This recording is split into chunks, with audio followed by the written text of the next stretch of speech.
રાજકોટ કોર્ટને બોમ્બથી ઉડાવી દેવાની ધમકી મળી છે। ડિસ્ટ્રિક્ટ એન્ડ સેશન્સ કોર્ટને બોમ્બથી ઉડાવી દેવાની ધમકી મળી। કોર્ટના સિક્યુરિટી ઇન્ચાર્જ પોલીસ કંટ્રોલને જાણ કરી સમગ્ર કોર્ટ પરિસરને ખાલી કરાવવામાં આવ્યું છે। પોલીસ તેમજ બોમ્બ સ્ક્વોડ, ડોગ સ્ક્વોડ અને એસઓજી દ્વારા સમગ્ર મામલે તપાસ કરવામાં આવી રહી છે। તો પોલીસ અને બોમ્બ સ્ક્વોડ અત્યારે હાલ કોર્ટ પરિસરમાં પહોંચ્યું છે અને સમગ્ર મામલે તપાસ કરવામાં આવી રહી છે। કોઈ પણ શંકાસ્પદ વ્યક્તિ જણાય તો તેની પણ પૂછપરછ કરવામાં આવી રહી છે।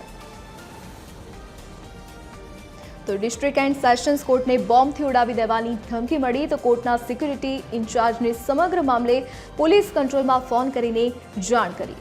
ફોન કરીને જાણ કરતાં જ તંત્ર દોડતું થયું છે। તમામ લોકો ઘટના સ્થળ પર પહોંચ્યા છે। સુરક્ષા એજન્સીઓ કામે લાગી છે। કોના દ્વારા ફોન કરવામાં આવ્યો, મેલ કરવામાં આવ્યો, તમામ દિશામાં પોલીસ તપાસ કરી રહી છે। આ સાથે જ બોમ્બ સ્ક્વોડ પણ તપાસ કરવામાં લાગી છે। સંવાદદાતા રવિ મોટવાણી આપણી સાથે રાજકોટથી લાઈવ જોડાઈ ગયા છે। જી રવિ, કોર્ટને બોમ્બથી ઉડાવી દેવાની ધમકી મળી છે। આ મામલે અત્યારે શું અપડેટ સામે આવ્યા છે? કોણે ધમકી આપી અને પોલીસ દ્વારા કયા પ્રકારની કામગીરી?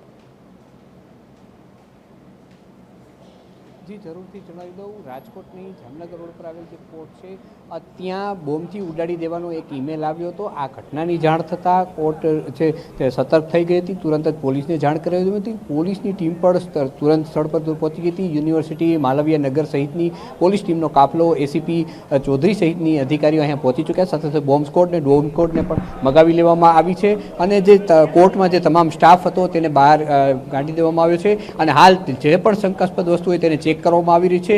સંપૂર્ણ કોર્ટ ખાલી કરી દેવામાં આવ્યો છે। ચુસ્ત બંદોબસ્ત તૈનાત કરી દેવામાં આવ્યો છે। દ્રશ્યો જે દેખાડી રહ્યો છું કોર્ટના, અત્યારે કોર્ટની અંદર કોઈ પણ વ્યક્તિ નથી, ફક્ત ચેકિંગ જ હાથ ધરવામાં છે। બોમ્બ સ્ક્વોડ ને ડોગ સ્ક્વોડ દ્વારા ચેકિંગ હાથ ધરવામાં આવી રહ્યું છે અને સતત જે કોઈ પણ શંકાસ્પદ વસ્તુ તેને દૂર કરવાની કામગીરી હાથ ધરવામાં આવી રહી છે। ઈમેલ દ્વારા આ ધમકી આપવામાં આવી છે ત્યારે રાજકોટ સહિત અન્ય કોર્ટોને પણ ધમકી મળી હોવાની વાત આવી રહી છે। ત્યારે આ પોલીસ તંત્ર એલર્ટ છે, સાથે સાથે એજન્સીઓ પણ એલર્ટ છે।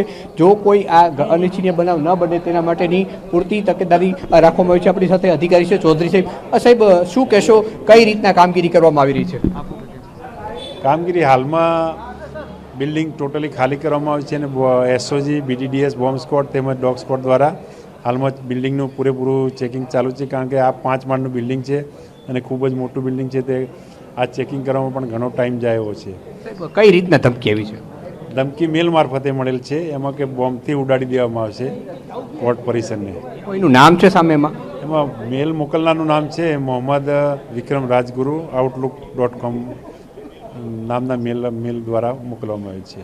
તો આ હતા અધિકારી જેમણે કહ્યું કે જે 5 માળનું બિલ્ડિંગ છે તેને સંપૂર્ણ ચેક કરવામાં આવી રહ્યું છે। જે મેલ મોકલનાર વ્યક્તિ છે તેની પણ તપાસ કરવામાં આવશે। હાલ કોર્ટ પરિસરને પોલીસ કિલ્લાબંધીમાં ફેરી દેવામાં આવશે અને સંપૂર્ણ ચેકિંગ હાથ ધરવામાં આવી રહ્યું છે। જી રવિ, વિગત સાથે જોડાવા બદલ આપનો આભાર। તો રાજકોટની કોર્ટને પણ બોમ્બથી ઉડાવી દેવાની ધમકી આપવામાં આવી છે। તેના પગલે સુરક્ષા તંત્ર એલર્ટ મોડ પર છે અને હાલ કામગીરી કરવામાં આવી રહી છે।